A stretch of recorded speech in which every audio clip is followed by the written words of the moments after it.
Hello everyone, welcome to my channel. My name is Rishi Sharma and today we will discuss Citizenship Act 1955. तो last video में हमने पढ़ा था citizenship of Indian constitution, ठीक है, जिससे हमें पता लगा था कि जो सिटीजनशिप है वो दो तरीके से डील करती है। फर्स्ट है सिटीजनशिप ऑफ इंडियन कॉन्स्टिट्यूशन, मतलब कॉन्स्टिट्यूशन का पार्ट 2, जो बात करता है आर्टिकल 5 से लेके आर्टिकल 11 तक, जो बात करता है उन लोगों की कि 26 जनवरी 1950 को कौन कौन इंडिया के सिटीजन्स थे, ठीक है। फिर आता है सिटीजनशिप एक्ट 1955, जो बात करता है उन लोगों की, मतलब आफ्टर 26 जनवरी 1950 उसके बाद जो है कौन कौन इंडिया के सिटीजन होंगे और कौन नहीं होंगे, वो हमें पता लगता है सिटीजनशिप एक्ट 1955 से। और जैसे हमने आर्टिकल 5 to 11 पढ़े थे, उसमें हमने आर्टिकल 11 में पढ़ा था कि पार्लियामेंट को अधिकार है वो जो है सिटीजनशिप रिलेटेड जो भी कानून वगैरह हैं वो बना सकती है, ठीक है। सो इसी के तहत जो है पार्लियामेंट के द्वारा जो है ये एक्ट पास किया गया था 1955 में, ठीक है। तो चलिए पढ़ना स्टार्ट करते हैं।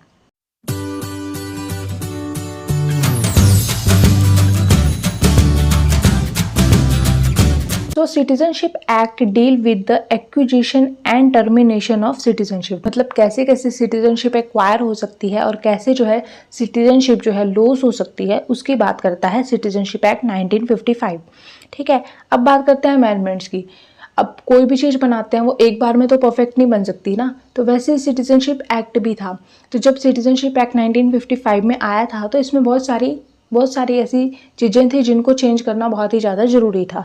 इसके लिए जो है अलग अलग अमेंडमेंट्स की गई। इसमें मैंने कुछ लिखी हैं, जैसे 1986 अमेंडमेंट, 1992, 2003, 2005 या 2019, मतलब ऐसी बहुत सारी चीज़ें थी जो चेंज करनी ज़रूरी थी। इसलिए जो है अलग अलग अमेंडमेंट्स करके जो है इस एक्ट में जो है थोड़ा सुधार किया गया था, ठीक है। अब हम पढ़ते हैं वो कौन कौन सी एक्विजिशन की टाइप्स हैं या वो कौन कौन सी टर्मिनेशन की टाइप्स हैं जिनकी बात करता है हमारा सिटीजनशिप एक्ट। तो सिटीजनशिप एक्ट जो है वो एक्विजिशन की 5 टाइप्स बताता है, मतलब 5 तरीके से जो है हम सिटीजनशिप एक्वायर कर सकते हैं, like by birth, bye decent, bye registration, bye naturalisation या फिर बाय इनकॉर्पोरेशन, ठीक है।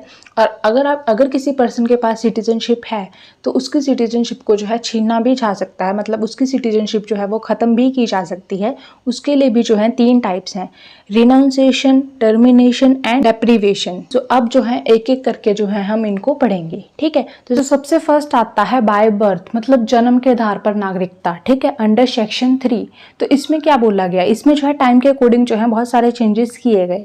सबसे फर्स्ट जो है जब शुरू में जो है कानून बनाया गया था तो उसमें बोला गया था कि कोई भी पर्सन अगर इंडिया में जन्म लेता है तो उसको इंडिया का सिटीजन माना जाएगा।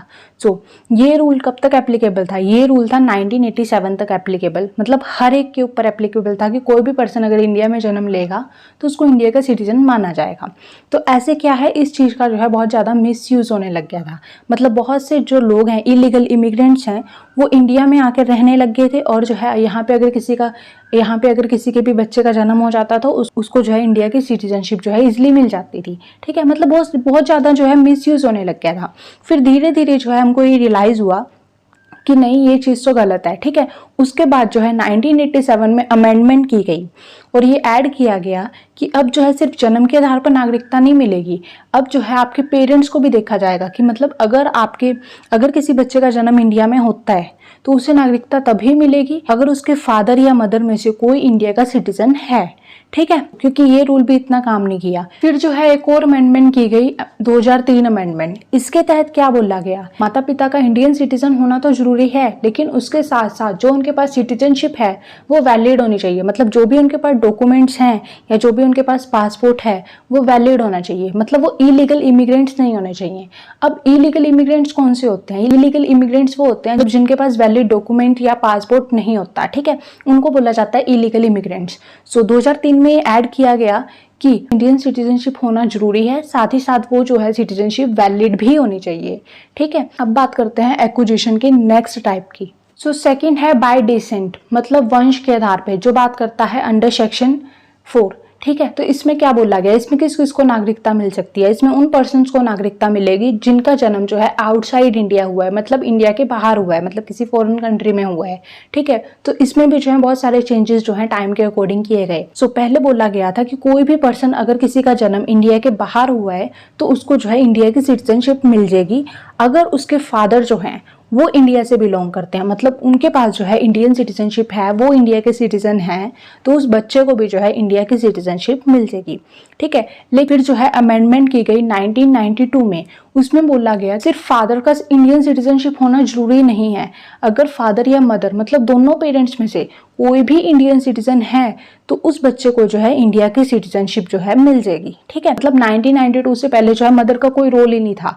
1992 के बाद जो है मदर को भी इसमें ऐड किया गया और बोला गया कि कोई भी पर्सन अगर किसी का जन्म जो है इंडिया के बाहर हुआ है, अगर उसके पेरेंट्स मतलब फादर या मदर दोनों में से कोई भी अगर इंडिया का सिटीजन है तो उसके बच्चे को भी जो है इंडिया की सिटीजन मिल जाएगी। फिर इसमें भी जो है कुछ कमी थी, तो फिर जो है अमेंडमेंट की गई 2004 अमेंडमेंट। इसमें क्या बोला गया कि सिर्फ इंडिया का सिटीजन होना ही जरूरी नहीं है, उसके साथ ही साथ अगर किसी भी बच्चे का जन्म इंडिया के बाहर होता है, उसके पेरेंट्स को अपने बच्चे को जो है विद इन 1 ईयर मतलब 1 साल के अंदर जो है रजिस्टर करवाना पड़ेगा इंडियन कॉन्सुलेट में। ठीक है, तो इस तरीके से जो है वंश के आधार पर जो है नागरिकता जो है दी जाती है। अब बात करते हैं नेक्स्ट एक्विजिशन की। सो नेक्स्ट है बाय रजिस्ट्रेशन मतलब पंजीकरण अंडर सेक्शन 5। ये बात करता है कि कैसे जो है हम रजिस्ट्रेशन के द्वारा जो है इंडिया की सिटीजनशिप जो है एक्वायर कर सकते हैं। इसको समझने से पहले हमें एक बात समझनी होगी कि PIO क्या होता है।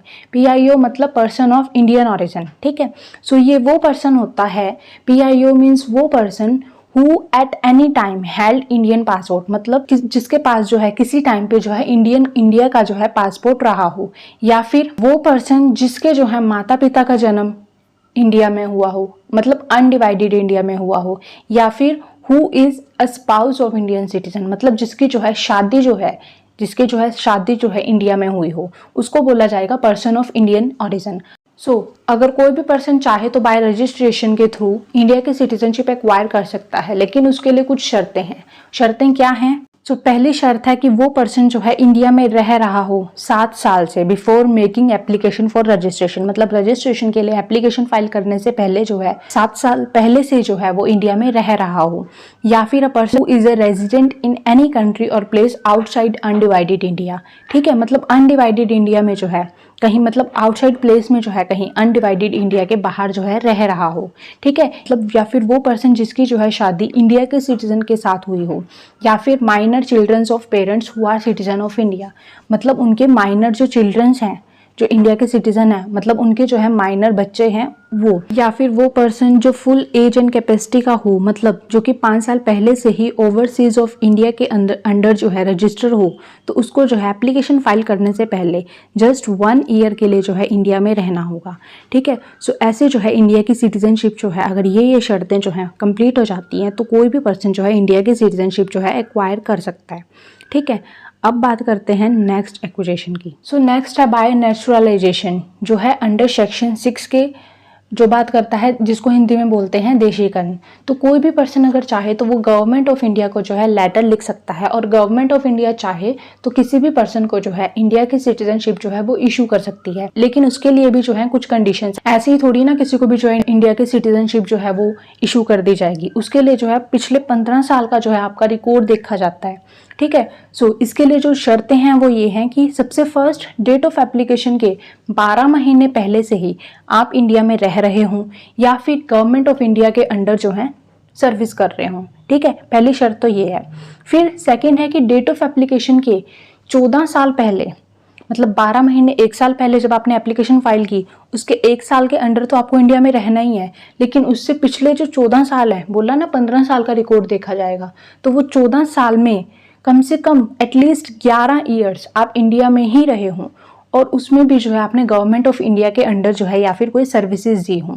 ठीक है, फिर he should intended to resident in India, मतलब उस पर्सन का इंटेंट मतलब उसकी जो है इच्छा भी होनी चाहिए कि वो इंडिया में ही रहेगा। वो पर्सन अच्छे कैरेक्टर का होना चाहिए। रिनाउंस अदर कंट्री सिटीजनशिप, मतलब अगर उस पर्सन के पास किसी और कंट्री की सिटीजनशिप है तो वो उसको जो है रिनाउंस करना पड़ेगा। नॉलेज ऑफ लैंग्वेजेस, मतलब जो 8th शेड्यूल में 22 भाषाएं लिखी हैं उसमें से किसी भी भाषा की अच्छी खासी उसको नॉलेज होनी चाहिए।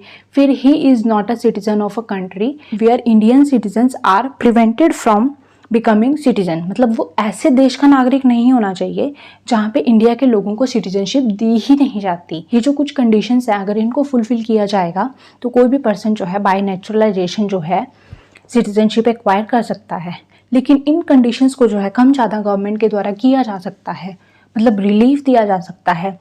अगर किसी पर्सन का interest science, art, literature, human right या फिलोसफी या पीस, इनमें से किसी भी चीज़ में अगर कोई पर्सन जो है अपनी सर्विसेज प्रोवाइड करता है या फिर किसी भी पर्सन का इंटरेस्ट है, तो इन कंडीशंस को जो है कम भी किया जा सकता है। ठीक है, नेक्स्ट है बाय इनकॉर्पोरेशन, सेक्शन 7। ठीक है, सो इसके अंदर क्या बोल रहा है, it apply to the people of foreign territory which become a part of India. मतलब अगर किसी भी फॉरेन टेरिटरी को इंडिया के अंडर मिला लिया जाता है, सो गवर्नमेंट तय करेगी कि उस फॉरेन टेरिटरी से कौन कौन इंडिया का सिटीजन होगा या नहीं। जैसे कि जब पौंडीचेरी को इंडिया में मिलाया गया था, जो है पौंडीचेरी एक्ट आया था, जिसके तहत जो है बताया गया था कि कौन कौन पर्सन जो है इंडिया के सिटीजन हैं और कौन नहीं है। ठीक है, सो ऐसे जो है बाय इनकॉर्पोरेशन के तहत जो है किसी भी पर्सन को जो है सिटीजनशिप जो है इंडिया की वो दी जाती है। ये तो थे 5 एक्विजिशन जो बात करता है कि कैसे कैसे जो है हम इंडिया के सिटीजनशिप जो है वो एक्वायर कर सकते हैं। अब हम देखेंगे कि कौन कौन से तरीके से जो है इंडिया की सिटीजनशिप को जो है ख़त्म भी किया जा सकता है। सो बेसिकली 3 तरीके से जो है इंडिया की सिटीजनशिप को जो है ख़त्म किया जा सकता है। फर्स्ट है रिनाउंसिएशन सेक्शन, फिर सेकंड है टर्मिनेशन सेक्शन 9, फिर है डिप्राइवेशन सेक्शन 10।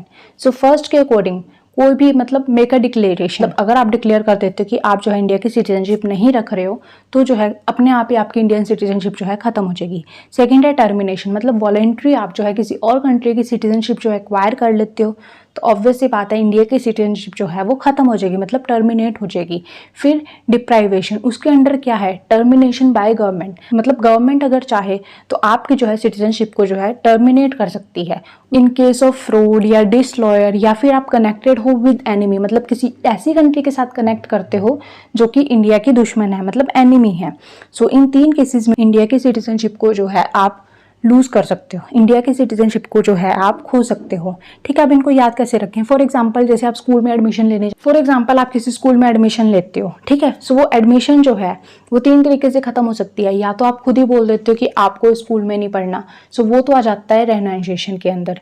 फिर टर्मिनेशन के अंदर तो वॉलेंट्री किसी और स्कूल में एडमिशन ले लेते हो, तो उस स्कूल से जिस स्कूल में आप पहले थे वहां से आपकी एडमिशन जो है अपने आप ही खत्म हो जाएगी। थर्ड आता है डिप्राइवेशन, मतलब अगर स्कूल वाले ही आपको निकाल दें तो वो आ जाता है टर्मिनेशन, मतलब गवर्नमेंट के द्वारा ही अगर सिटीजनशिप जो है खत्म कर दी जाए वो आ जाता है डिप्राइवेशन, मतलब गवर्नमेंट के द्वारा टर्मिनेशन कर। ये हैं 3 तरीके जिसके तहत जो है इंडिया की सिटीजनशिप जो है उसको जो है खत्म किया जा सकता है।